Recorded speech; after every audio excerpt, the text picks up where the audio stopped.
Okay, so I want you to picture a scene. And I don't mean, a quiet, contemplative church service. I want you to picture a festival. Right. It's loud. It's dusty.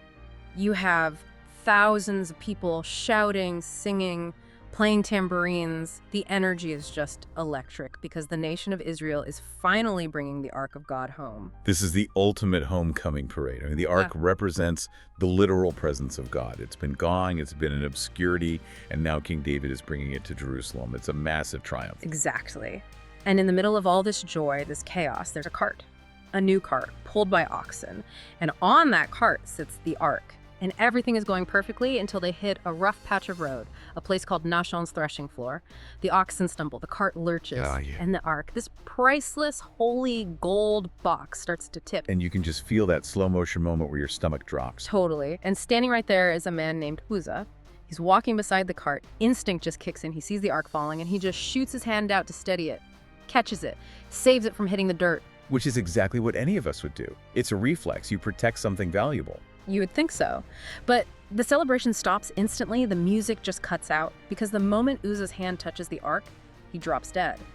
The text in 2 Samuel says, "The wrath of the Lord was kindled against Uzzah, and God struck him there for his error." 1 second he's helping, the next he's a corpse in the dirt. It is, and I don't think this is an exaggeration, one of the most terrifying and confusing moments in the entire Bible. Confusing is putting it lightly. I mean, let's be real here. Most people read this and their gut reaction is, that is not fair. Uzzah wasn't trying to steal it. He wasn't vandalizing it. He was trying to stop the holy Ark of God from rolling in the mud. He was the good guy. Why in the world does he get the death penalty for a reflex? And that visceral reaction, that feeling of this is unfair, that's exactly where we have to start. Because this deep dive, it's not really about a historical accident. It's about a collision course. A collision between what? Between our very human concept of good intentions and the absolute terrifying reality of divine holiness. We're going to walk through this text and the theology behind it, and I have to warn you, it's not comfortable.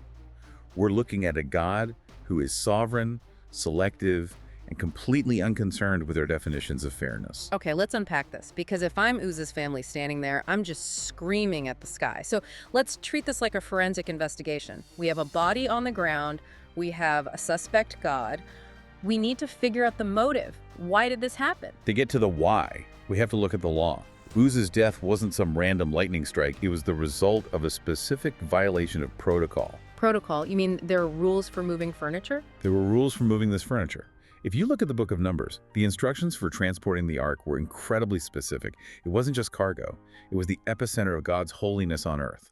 The law stated explicitly that the ark had to be carried by the Levites, and it had to be carried on poles. On poles, meaning hands off. The line is, "They shall not touch any holy thing lest they die."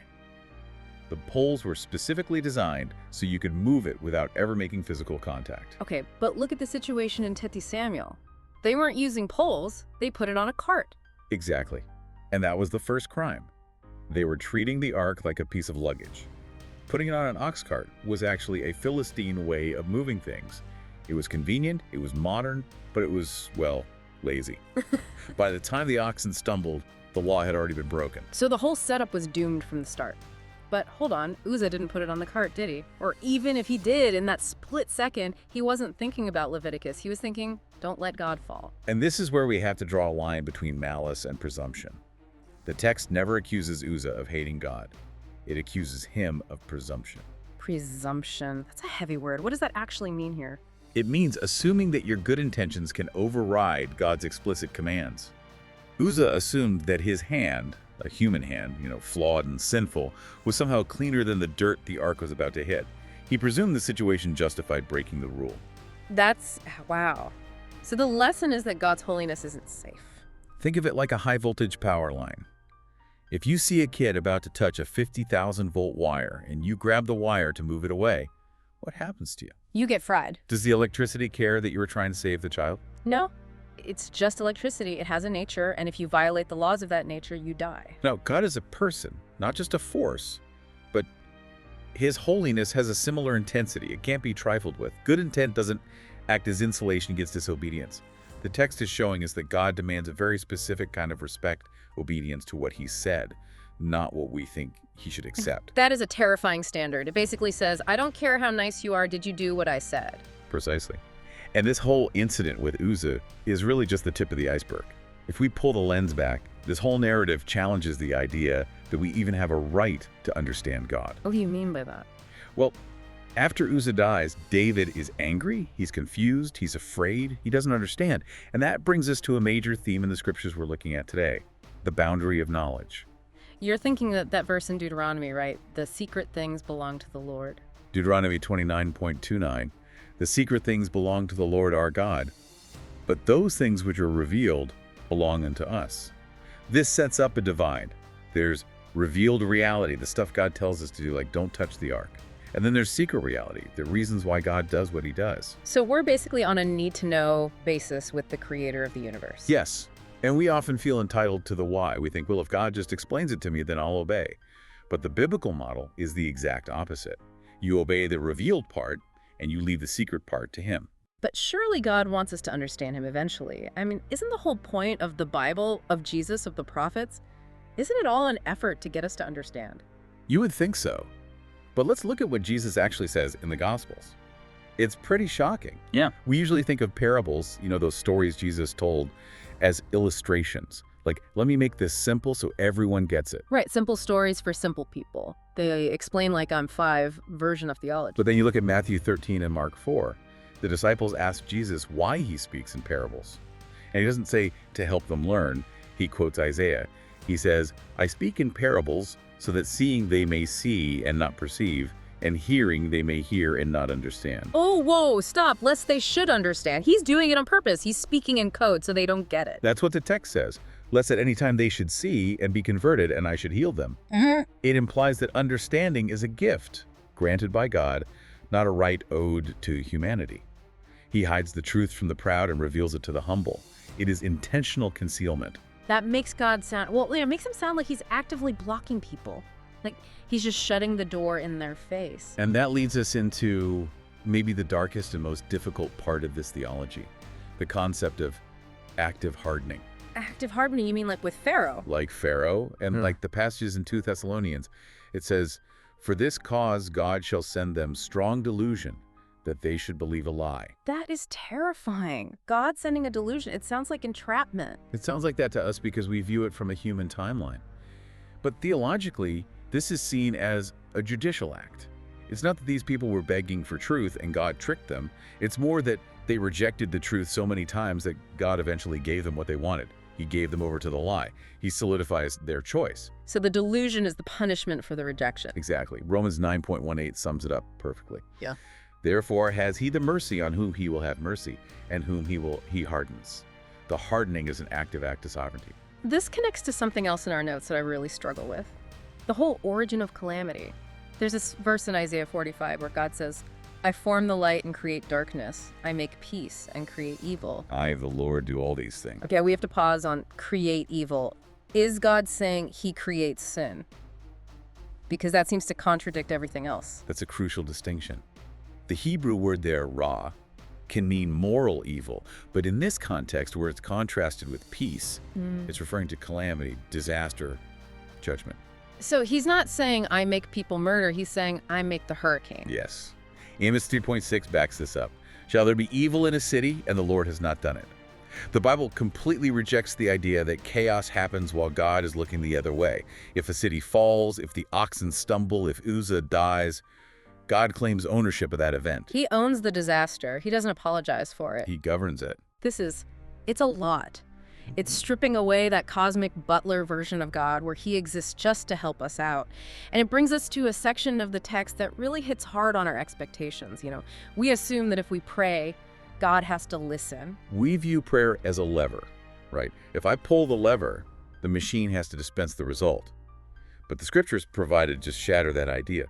Proverbs 1:28 says, then shall they call upon me, but I will not answer. Or Jeremiah, God actually tells the prophet, do not pray for this people, for I will not hear them. Can you imagine God telling you, stop praying for your friends and not listening? That just feels cold. It feels cold if we assume God is obligated to us, but if he's a sovereign king and we are rebels, the fact that he listens at all is the miracle. And this carries right into the New Testament. You have Jesus in Matthew 7 saying, Not everyone who says to me, Lord, Lord, shall enter the kingdom. But I never knew you passage. Yes. And these are people who thought they were in. They cite their resume. We prophesied in your name. We did miracles. They were busy. They were religious. They were near the ark, so to speak. But they didn't have the relationship. They didn't have the obedience. And this brings us to probably the most controversial pairing in the entire Bible, Jacob and Esau. Oh boy. Romans 9 again. Jacob I have loved, but Esau I have hated. Malachi quotes this too. And people try so hard to soften this. They'll say, oh, hate just means loved less. But the text is stark. It's talking about election. God chose Jacob before he had done anything good and rejected Esau before he had done anything bad. That feels incredibly unfair. It violates our whole democratic sense of equal opportunity. It does. And that's exactly the conflict the text wants to provoke in you. It's showing that divine love is not a universal blanket. It's selective. And here's the kicker. Obedience overrides human compassion. Unpack that. Obedience overrides compassion. Look at 1 Samuel. To obey is better than sacrifice. King Saul thought he was doing a good thing by saving the best sheep for a sacrifice, but God had said, destroy them. Saul's good idea, his religious sentiment, was actually rebellion. It's Uzzah all over again. His compassion for the falling ark was rebellion against the command not to touch it. Exactly. Jesus says if you put your hand to the plow and look back, you aren't fit for the kingdom. Yeah. We want to look back. We want to negotiate. We want to say, but Lord, what about my family? What about fairness? And God says, follow me. It is a military standard of loyalty. This paints a picture of a massive, uncrossable divide, the creator-creature divide. It feels like we are trying to argue with a force of nature that is also a person. And that is precisely the analogy Paul uses in Romans 9. Shall the thing formed say to him that formed it, why have you made me so? The potter and the clay. A clay pot doesn't get to critique the artist. It doesn't get to say, I should have been a vase, not a bowl. The source material here is adamant. God does not apologize. He does not explain himself. He gives, as Job says, no account of his matters. So, if we stop there, if we end the deep dive right now, we are left with a God who strikes people dead for touching his furniture, creates calamity, hardens hearts, and then tells us to shut up because we're just clay. That is a bleak picture. It leaves me terrified. It should leave you terrified. The text would argue that's the beginning of wisdom, the fear of the Lord. But it's not the end of the story. Because this same theology is what makes the cross of Christ absolutely necessary. Okay, help me build this bridge, because right now I feel like Uzzah. I'm afraid to touch anything. How does the cross solve the problem of Uzzah? Well, think about the ark again. It was the seat of God's holiness. To touch it was to die, because sinful man cannot survive contact with raw holiness. We are all Uzzah. We all have presumptuous hands. We all fail the protocol. So by all rights, we should all be struck down. Correct. But here's the just and the justifier concept from Romans. God doesn't just decide to stop being holy. He doesn't say, okay, I'll just ignore the sin. That would make him unjust. The wrath that hit Uzzah, it has to go somewhere. And it went to Jesus. Precisely. The prophet Isaiah says, the Lord has laid on him the iniquity of us all. Jesus effectively touches the ark for us. He takes the lethal voltage of God's wrath against sin. He absorbs the calamity we were talking about earlier. So he becomes the lightning rod. He becomes the curse. So that now, when we approach God, we aren't approaching on the basis of our good intentions or our clean hands, because they aren't clean. We approach on the basis of his blood. But there's a catch, right? Not everyone gets this immunity. The source mentioned faith. Hebrews 11. Faith is the substance of things hoped for, the evidence of things not seen. And this is so crucial.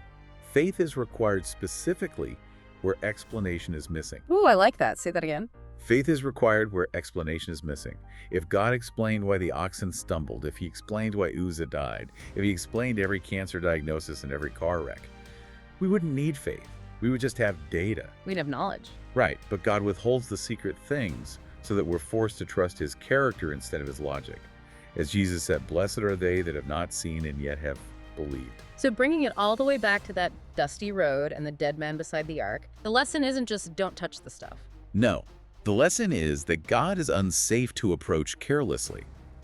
You cannot approach him based on your own goodness. You can't approach him assuming he works like a human democracy. You could only approach him through the way he provided, through the blood, through obedience, and through faith. It really changes the way you view Sunday morning, doesn't it? We aren't just popping in to see a buddy.